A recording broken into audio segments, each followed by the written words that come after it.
ছেলেদেরকে সুসংবাদ দিন, তার মানে বিপদে ধৈর্য ধারণ করতে হবে। প্রিয় ভাইয়েরা, ইন্নামাস সাবরু ইনদা সাদামাতিল উলা।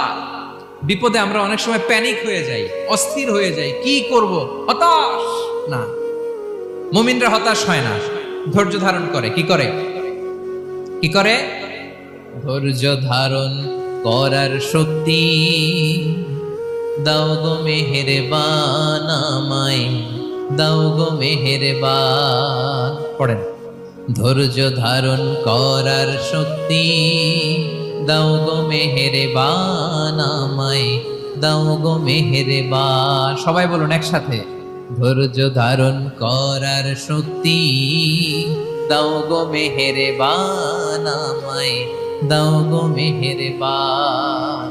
বুকের ভেতর ব্যথার নদী বইছে অবিরা, বইছে।